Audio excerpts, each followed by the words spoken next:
Good morning, everybody. It is Thursday, December 28th, 2023. My name is Matt, and this is your daily crypto news for, I already said the date. Anyway, if you want to do me a favor, you can go to Apple Podcasts, like, subscribe, share, hit those 5 stars, and leave a comment. Also, Cathie Wood's ARK Invest just sold off its remaining holdings of GBTC shares.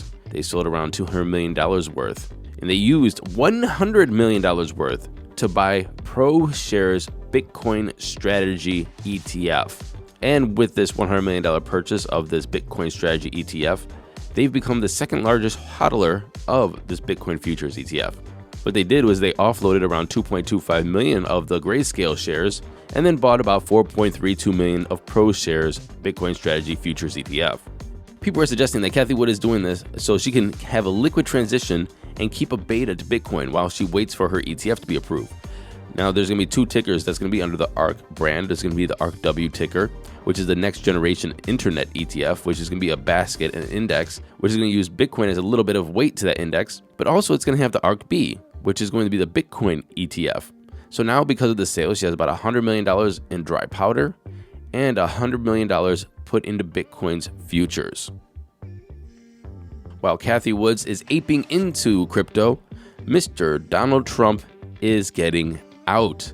In the past 3 weeks, he sold off around 1,075 ETH, or around $2.4 million worth. And blockchain intelligence firm Arbitrum says that still leaves Trump with around $2.2 million in various cryptos, about 1.4 in ETH, about 650,000 in wrapped ETH, around $167,000 worth of MAGA coin, around $340 worth of Pepe. I don't know why they have Pepe. Maybe Trump was playing with Uniswap, who knows? And about $145 worth of Jesus coin. So people are asking, why is Trump selling now? Well, who really knows? Some people say that the bottom is in because Trump is selling. Some people are ridiculing Trump because, hey, don't you know Moon is coming? Some people are saying that he's selling so he can ape into Sol and BTFD. And some people are saying that he's trying to pay down his alleged $100 million in legal fees. Over the course of 2023, crypto users lost around $1.8 billion in various hacks, exploits, scams, and rug pulls. Now, that's a decrease of around 54% from the $3.9 billion in losses in 2022. However, the incidents have increased 90% from 168 incidences in 2022 to 319 this year in 2023. And we still have a couple days left, by the way. The highest losses seen throughout the year were in November for $343 million, September for $340 million, and July of $320 million. Immunify said that 13.5% of the stolen funds, or around $231.7 million, have been recovered in 19 cases. BNB Chain and Ethereum were consistently the most attacked blockchains, accounting for more than half of the total losses. 131 incidences on BNB Chain and 91 on Ethereum. Avalanche had 6. Who are the culprits? Well, it looks like North Korea's Lazarus group got away with around $308.6 million worth of those hacks. And where were some of the biggest losses at? Well, in 2023, the biggest losses happened on Mixin Network, $200 million, Euler Finance, $197 million, Multi-Chain, $126 million, Poloniex, $126 million, and Bonk DAO, BUNQ DAO, for $120 million. And while some were losing money to hacks, some crypto companies were just dropping tokens out of thin air. We had some big airdrops this year. Total airdrops resulted in around $4.56 billion worth of free tokens to individuals. The biggest airdrops this year was Arbitrum for about $1.969 billion. Let's just call it $2 billion. Blur, $818 million airdrop, and Jito for $312 million. Now, there's a pretty cool article in the show notes, and it lists the top 50 airdrops between 2020 and 2023. Can you guess the top 2? I'm going to give you a second. All right, so the top 2 airdrops between that time period of 2020 and 2023. The first one, the number 1 biggest airdrop, was Uniswap back in 2020. You guys remember that, right? If you use Uniswap, you got tokens dropped to you. And to be perfectly honest with you, it was a welcome surprise.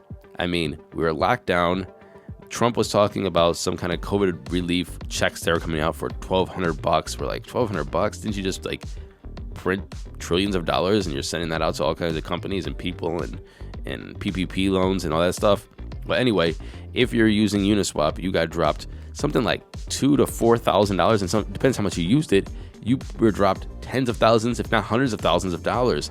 I know plenty of people that got dropped the minimum tokens, which I think was 400 tokens, and it was trading at around $4. So I mean, you got dropped what, $1,600 from Uniswap? Did better than Trump. Did better than the U.S. government.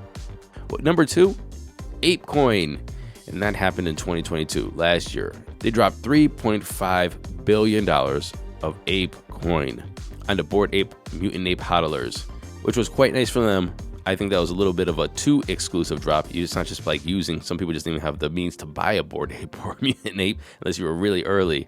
But those were the 2 biggest, and that was Uniswap and ApeCoin.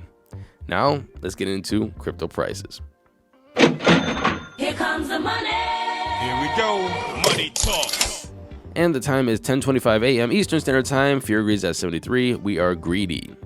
We have a little bit of a buying opportunity, it looks like, because Bitcoin is sitting at $42,592, down 1% in 24. Ethereum is at $2,370, up 1.4%.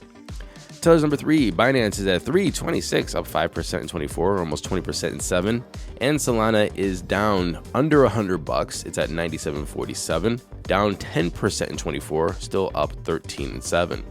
Running off the top 10, we have XRP, USDC, Cardano, Avalanche, and Doge. Everything is red the past 24 hours. We're having a little bit of pullback, and that's okay. It's a buying opportunity if you think we're still going up. The total market cap is sitting at 1.67 trillion, down 0.5%. A Bitcoin dominance even at 50%, and an ETH dominance of 17.1. And that was our show today. We'll be back with Asia Focus tomorrow with Sarah. You can email her at sarah@dailycryptonews.net. And until then, happy hodling, everyone.